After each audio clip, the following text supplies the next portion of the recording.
right, so we're diving into this book today, and it's making some pretty bold claims. Yeah, like it's the ultimate guide for guys to like marry up, you know? Marry above their station, he actually says. Above their station, right. So we're going to break down like what it says about dating these days, pulling from evolution and social dynamics and even economic. Yeah, it brings in all these different angles. It does really tries to paint this whole picture of dating like it's some kind of complex game. Almost like a jungle, right? Yeah, exactly, like a jungle with its own rules and like who has the power. And it even suggests that modern society is basically a gynocracy. Yeah, where women have more power in the dating market. Interesting. It is. So it dives into these trends that we're seeing, like ghosting and benching and breadcrumbing. Oh yeah, all that stuff. You were telling me about being benched one time, remember? Oh, don't remind me. But the book actually references an article from The Atlantic that talks about how all this can mess with people's heads, making them feel rejected and inadequate. Yeah, no kidding. And then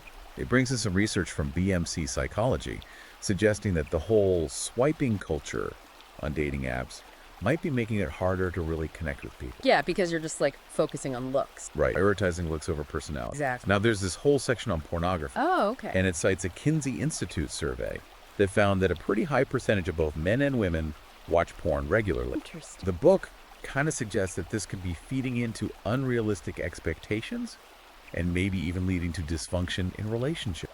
What do you think about that? I mean, it definitely raises some questions about how porn is impacting how we see intimacy and relationships. Yeah, in this digital age, right? Yeah, in this digital age. Where everything's so accessible. It's a complex issue. It is, for sure. So the book then jumps into this whole evolutionary biology angle, Okay. leaning heavily on Darwin's concept of sexual selection. Survival of the fittest kind of thing. Well, yeah, it's arguing that men and women evolved different mating strategies because of survival instinct. Makes sense. It does. I mean, if you think about it, it makes sense. It says that attraction is not just about looks. Right, there's more to it. It's about those cues that signal genetic fitness and the ability to provide and protect. Like a strong Yeah, a strong jawline. symmetry, waist to hip. All those things. Yeah, those are all highlights. As attractive traits from an evolutionary perspective. So it's like ingrained in us, you know, Yeah. from way back when. Yeah, so then it gets into this thing called the Coolidge effect. Oh, I have never heard of that. I hadn't either before reading this book, but basically it's the biological urge for sexual variety, Oh, especially in males. so guys are more prone to wanting variety. That's what the book argues. And it says that this inherent drive can clash with the whole monogamy thing Well, that's interesting. because, you know, in modern society, monogamy is like the ideal. Yeah, you know? it's what we're supposed to strive for. So it's trying to reconcile these biological urges with societal expectations. That's a tough one. It is a tough one. I mean, how do you balance those two things? So then it gets into this concept called hypergamy. Okay, what's that? Buckle up, because this is where it gets interesting. All right, I'm ready.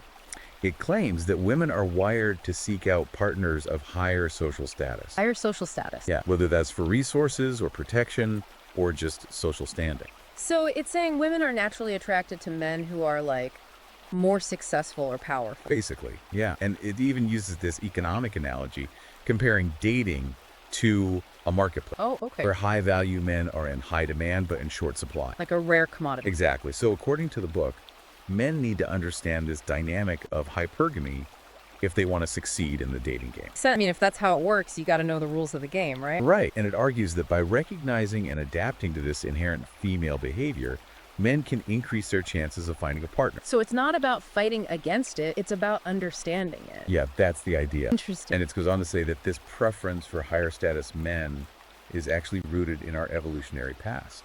Makes sense. Back then, women needed a partner who could protect them and provide for their kids. Exactly. Ensure the survival of their offspring. Right. It was all about survival. So the book is basically trying to connect our biological impulses with our social behavior. Especially in the context of dating and relationships. Exactly. That's really fascinating. Then it takes this concept of hierarchy and applies it to social dynamics, Okay, I'm following. saying that just like in the animal kingdom, human relationships are also governed by these power structures. So there's always like a pecking order. That's what it suggests. Yeah. Interesting. And it even goes so far as to say that men should strive for leadership positions to increase their attractiveness. So it's not just about money, it's about being a leader. It's about being competent and having influence. Makes sense. I mean, people are naturally drawn to leaders. And it ties this back to the importance of building a strong social network of male friends. Like a brotherhood. Yeah, it uses that term brotherhood. Because guys need to support each other. It argues that this is essential for both personal growth and romantic prospects. Yeah, having a strong support system is important. Absolutely. So are we getting to the controversial stuff now? I think we're about to, yeah. Okay, hit me with it. So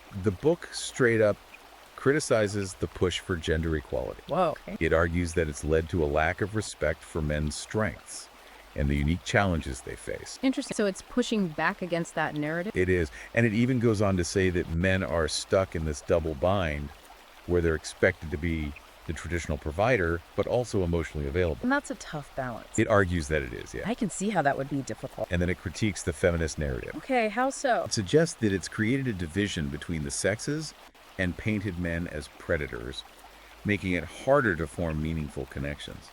So it's saying feminism has actually made things harder for men in some ways. That's the argument, yeah. And it even suggests that men are often shamed for not being vulnerable enough. But then when they do open up, they're seen as weak. Exactly, like they can't win. It's a tough spot to be in. It is. Yeah. And the book seems to be speaking to a certain segment of men who feel misunderstood in the current social and cultural climate. I can see that. So then it delves into this whole philosophy of stoicism. Okay, interesting shift. It advocates for men to adopt its principles of emotional control and resilience. So, like, being more stoic in the face of rejection or disagreements. Exactly, not letting your emotions get the best of you. That's a valuable skill for sure. It is. And it encourages men to build inner strength through things like meditation, journaling, and setting personal challenges. It was about self-improvement. Yeah, about becoming the best version of yourself. Yeah. And it even links stoicism back to nature, suggesting that accepting traditional gender roles is in line with the natural order of things. So it's tying it back to that evolutionary perspective. Exactly, it's all connected. This book really covers a lot of ground. It does, and we're just getting started. All right, let's keep going. I want to hear more about this dating advice it's got. Okay, let's get into it. It also tells guys not to, like, try too hard to impress women. So no more bending over backwards. Yeah, basically, like, high-value women are going to be into guys who are already self-assured, Got it. you know, not looking for validation.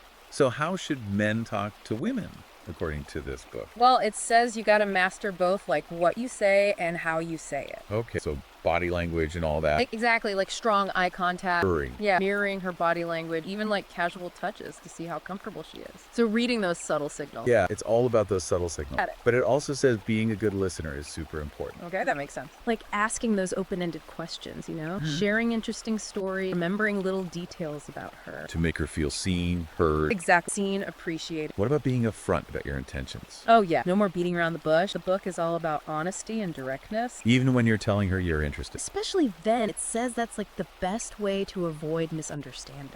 It also talks about storytelling, right? Yes. So, It encourages men to tell those personal stories that kind of reveal their character, but in a way that's relevant to the conversation, you know. keep her engaged. Exactly. You got to keep it engaged. Okay, what about physical intimacy? Does the book get into that? It does, but it stresses that it should be gradual and consensual. You know, starting with light touches, paying attention to her body language. Respecting your boundaries. Absolutely. Respecting her boundaries at all times. So reading the signs, not rushing things. Exactly. It's about building that trust. Making her feel comfortable. Yeah, comfortable and empowered. The book seems to really emphasize confidence. It does, and it even ties it back to having a strong purpose in life.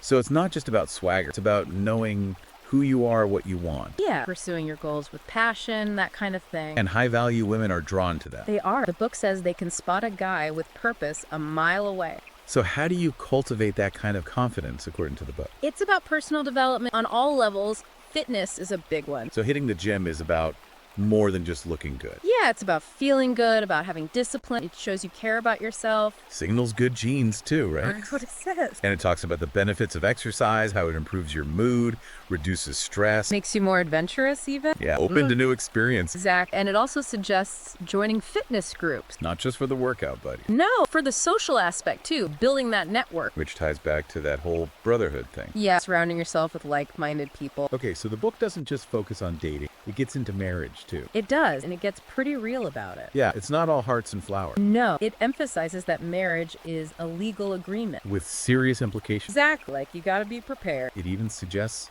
considering a prenup. Which can be, a touchy subject. For sure. The book says it's not about planning for divorce. It's about being realistic. Yeah, about protecting yourself. What about in-laws? Oh, it talks about those too. Because that can be a whole other minefield. Right. The book stresses how important it is to manage those relationships, setting boundaries. Putting your partner first. Yeah, putting your partner and your little family above all else. It even uses that movie Meet the Parents as an example of how things can go wrong. Oh, yeah, that's a classic. Hilariously wrong. It is, but it's a good reminder to be respectful, but also have those healthy boundaries. The book then circles back to its critique of cultural influence. Okay, what does it say this time? Well, it argues that the whole concept of toxic masculinity is a harmful stereotype.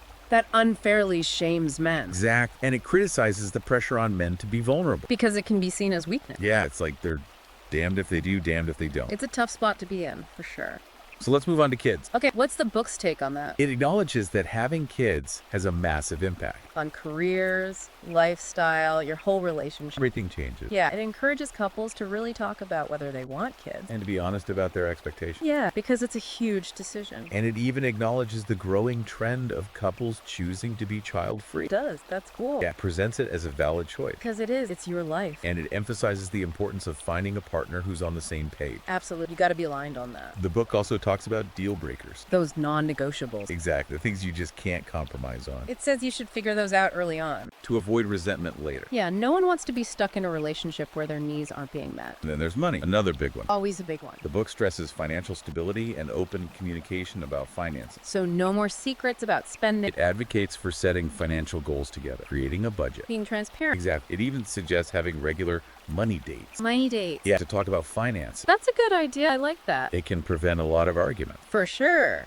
It also encourages men to think about the financial side of having kids. Buying a house, retirement, all that. Yeah, all the big stuff. It's about being responsible, planning for the future. And making sure you're both financially secure. That's important. It is. So are we about to get into the dark side of relationships now? Yeah, things take a bit of a darker turn. Okay, I'm ready for it. The book explores the potential for things to go wrong. What kind of things? It talks about gaslighting, emotional manipulation, infidelity, even abuse. Whoa, that's heavy stuff. It is, but it's important to be aware of these things. Absolute knowledge is power. It encourages men to recognize the red flags. To know when to walk away. Exact, and to set clear boundaries. And to get help if you need it. Yeah, the book stresses the importance of seeking professional help if you're in a toxic or abusive relationship. It can be hard to see things clearly when you're in the middle of it.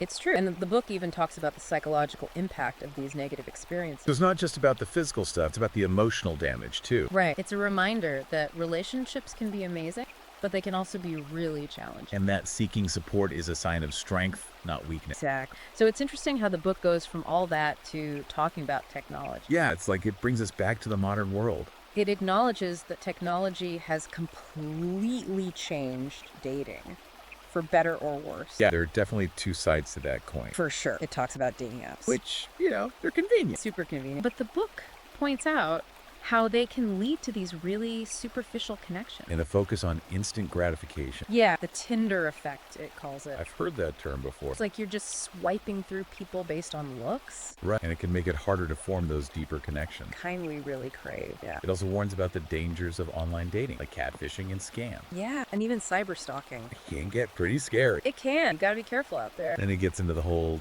digital intimacy thing, like sexting and sharing nudes. That's a whole other can of worms. It acknowledges the excitement, but also the risks. Yeah, things can get out of hand pretty quickly. And it encourages being open with your partner about boundaries and expectations. Communication is key, always. The book also touches on open relationship Yeah. and polyamory. Oh, interesting. It presents them as alternative relationship models that are becoming more accepted, Which they are, but it also highlights the challenge. like jealousy and insecurity. And the need for really clear communication and boundaries. Yeah, you got to be on the same page. If you're going to make that kind of arrangement work, And then it talks about cross-cultural relationships. which are becoming more and more common these days. It emphasizes the importance of understanding and respecting those cultural differences. Yeah, and being willing to compromise. It even talks about how globalization has impacted divorce rates. Oh, really? How so? It suggests that as countries become more interconnected, traditional values and relationship structures can be challenged. Leading to more divorces. That's the idea. It's an interesting perspective. So we've covered a lot, but the book really circles back to communication It's being the most important thing. for any successful relationship. Yeah, it stresses clear,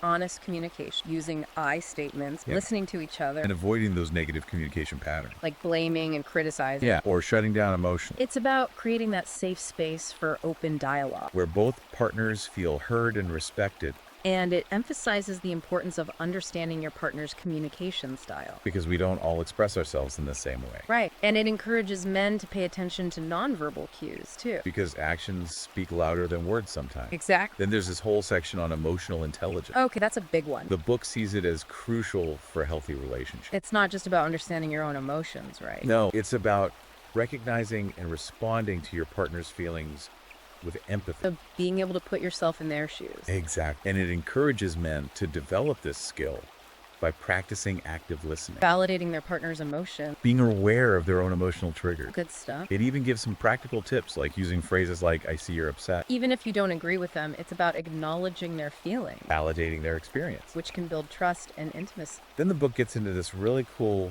concept of love languages. Oh, I love that concept. It explains how people express and experience love in different ways. The 5 love languages, right? Exact words of affirmation, quality time, physical touch, acts of service, receiving gifts. And the book encourages couples to figure out each other's primary love language. So you can show your love in a way that they'll actually appreciate. That makes so much sense.